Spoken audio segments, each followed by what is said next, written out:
czajnikowy.pl. Słyszeliście kiedykolwiek o dodawaniu soli do kawy? Ja słyszałem, ale nigdy nie miałem okazji spróbować, dlatego chcę to zrobić na wizji. Tradycja łączenia soli z kawą to nie jest wymysł dnia dzisiejszego, bo w niektórych kulturach występuje od dawna. Zresztą, o ile mi wiadomo, to nawet plemiona Oromo w Etiopii kiedyś soliły kawę, dodawały tam też tłuszcz. W dzisiejszych czasach już się tego raczej nie spotyka, chociaż podobno w Turcji narzeczona musi zaparzyć swojemu przyszłemu mężowi i jego rodzinę kawę z dodatkiem soli właśnie. Jest to zatem od dawna używana przyprawa, która miałaby polepszać smak danej kawy i w rzeczywistości krąży taki pogląd, który wskazywałby właśnie na to, że kawa po dodaniu soli może tracić te negatywne właściwości. Może już nie być taka szorstka, może nie być taka gorzka. Ale zanim spróbujemy, zdecydujemy, sprawdzimy, czy to w ogóle jest dobry pomysł, żeby dodawać sól do kawy, porozmawiajmy trochę o tym, z czego się bierze gorycz i jaki jest tak naprawdę wynik zbyt wysokiej goryczy. O tym za chwilkę, ale pozwólcie, że najpierw wsypiemy chociaż troszeczkę tej soli, bo już się nie mogę doczekać. Muszę dodać jej zaledwie maciupinkę, szczyptę, ponieważ jest dość mocno wyczuwalna. Postaram się ją wsypać tutaj, do tego pojemniczka i już od razu rozmieszam wszystko. No dobra, pozwólmy temu delikatnie ochłonąć. Pozwólmy mnie samemu ochłonąć, żebym przed tym eksperymentem tutaj nie eksplodował z emocji. Skąd się bierze gorycz w kawie? Od dawna zwykło się mówić, że jest to wynikiem obecności kofeiny. Ale teraz taka zagwozdka. Piliście kiedyś kawę bezkofeinową? Jeżeli tak, to pewnie doświadczaliście również goryczy. Ponieważ właśnie kofeina jest zaledwie niewielkim procentem tego doświadczenia, który znajdujemy w kawie. Sama gorycz jest wynikiem rozpadu kwasu chlorogenowego, który rozkłada się na laktony kwasu chlorogenowego i fenylindany. I to właśnie one odpowiadają przede wszystkim za gorycz kawie. Im dłużej trwa proces palenia, im ciemniej wypalimy kawę, tym więcej kwasu chlorogenowego się rozpadnie, a tym samym kawa będzie gorsza z każdym kolejnym stopniem, w zależności od tego, czy będzie właśnie szła w kierunku coraz to bardziej ciemniejszej. I to będzie gorycz, która będzie właśnie taka szorstka, która będzie nieprzyjemna, która będzie drapiąca. Nie będzie to gorycz, która jest raczej przyjemna, którą utożsamiamy na przykład z ciemną czekoladą, z piwem albo z jakimś tonikiem.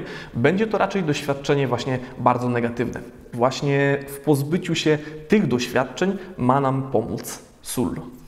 Jeżeli okazałoby się, że cały eksperyment wypali, być może zamiast dodawania cukru czy dodawania mleka będziecie dodawali szczyptę soli, która będzie oczywiście w większej ilości również niezbyt zdrowa, ale umówmy się, 2 łyżeczki cukru najprawdopodobniej naszemu organizmowi mogą zaszkodzić troszeczkę bardziej. W jaki sposób ten eksperyment miałby się udać? Czemu szczypta dosłownie soli miałaby pomóc w doświadczaniu innego smaku kawy? Bo mówi się o doświadczaniu właśnie nie smaku słonego. Mówi się, że szczypta soli pomoże odczuć większą słodycz kawy, a właśnie zredukować odczucie goryczy. I miałby być to wynikiem przede wszystkim tego, że nasze receptory zajęte są jeszcze dodatkowym smakiem, czyli te receptory smaku gorzkiego, które są mocno angażowane w trakcie picia kawy, która jest właśnie dymna i bardzo, bardzo mocno gorzka, wysyłają do naszego mózgu bardzo prostą informację. To jest strasznie gorzkie. Natomiast jeżeli równolegle uruchomimy inne receptory odpowiadające na przykład właśnie za smak słodki, słony albo kwaśny, okazuje się, że nasz mózg zaczyna działać troszeczkę w inny sposób. I mówimy tutaj o takiej percepcji crossmodalnej.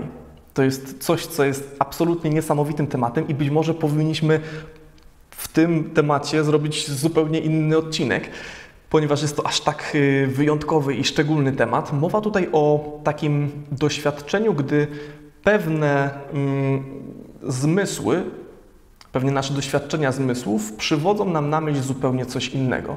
I tak dla przykładu, kiedy mamy bardzo wysoki dźwięk, zazwyczaj jest utożsamiany na przykład z bardzo kanciastymi i kującymi przedmiotami albo z bardzo intensywnym światłem.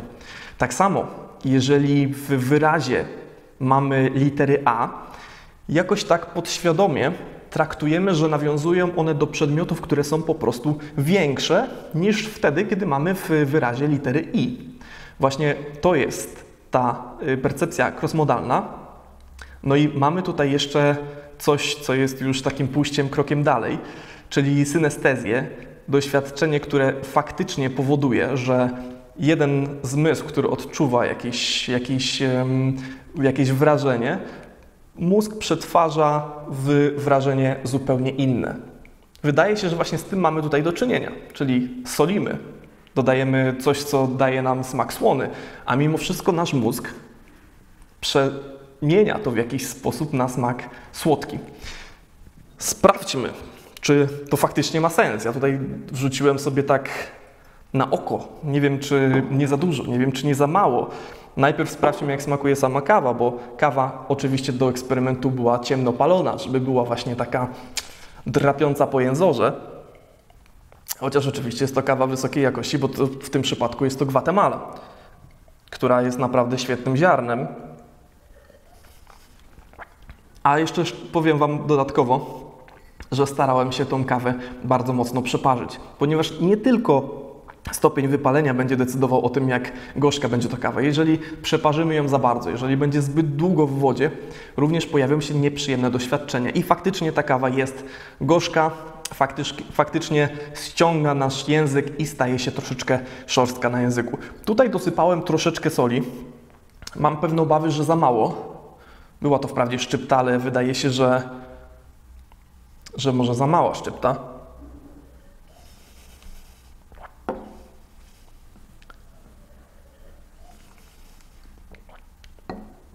Chyba dosypię trochę więcej. Mam jakieś delikatne odczucie, że tej goryczy jest mniej. Oczywiście to nie jest żaden test na ślepo. Na pewno napar z solą wydaje się też troszeczkę bardziej gęsty, ale faktycznie nie jest aż tak bardzo gorzki. Ile tego powinniście dodać, to też nie jest taką jasną odpowiedzią, ponieważ smak słony każdy z nas może odczuwać trochę inaczej, więc musicie sobie poeksperymentować sami. Ja postaram się tutaj może znaleźć tą swoją jakąś złotą proporcję dla siebie, ale być może jest to świetny pomysł dla wszystkich, którzy mają słabą kawę, być może jesteście na wakacjach i ktoś Wam zaserwował średnią kawę, gdzieś tam możecie spod stołu, gdzieś tam delikatnie dosypać coś i potem z uśmiechem pić kawę, a niekoniecznie tam się jakoś specjalnie z grymasem odnosić do niej. Jest to dziwne doświadczenie. Musicie sami spróbować, czy Wam to smakuje. Ja powiem szczerze, nie spodziewałem się aż tak dużego obniżenia tej goryczy, ale w dalszym ciągu ona ma taki nie do końca przyjemny charakter. Czyli wiadomo, to nie jest tak, że posolimy i magicznym proszkiem posypiemy i nagle się okazuje, że ta kawa wygrywa mistrzostwa i jest najlepszą kawą, jaką w ogóle kiedykolwiek piliście. Ale jeżeli nie macie innego wyboru, to zastanówcie się, czy nie warto zamiast dodać mleka, posłodzić ogromną ilością cukru, dodać po prostu szczypty soli, żeby złagodzić gorycz i wyciągnąć trochę to doświadczenie słodyczy. A musicie wiedzieć, że jest też kilka takich przepisów, które łączą kawę z solą. Być może kiedyś to wykonamy, ale jest taki przepis, który się nazywa Sea Salt Coffee i stosuje się go na Tajwanie. Mamy americano właśnie z pianką, która jest dodatkiem soli, więc jak widzicie, to nie jest żadne wariactwo. Ktoś już to wymyślił. W jakiś sposób do tego tak bardziej naukowo postaraliśmy się tutaj podejść, ale jak widzicie też takie doświadczenia na całym świecie szeroko w różnych aspektach w tym temacie są też stosowane. To tyle w tym odcinku. Mocno eksperymentalnym, ale mam nadzieję dla Was ciekawym i dowiedzieliście się czegoś nowego dzisiaj. Zapraszam Was również na Palarniany kanał. W kontekście smaku ostatnio pojawił się odcinek o 6 smakach, o których nie mieliście pojęcia. Zajrzyjcie, jeżeli Was to ciekawi, ten temat, to być może i ten odcinek będzie dla Was interesujący. Wszystko w tym odcinku Ja zabieram swoją filiżankę, czy może szklaneczkę z kawy z solą. No i do zobaczenia na czajnikowy.pl.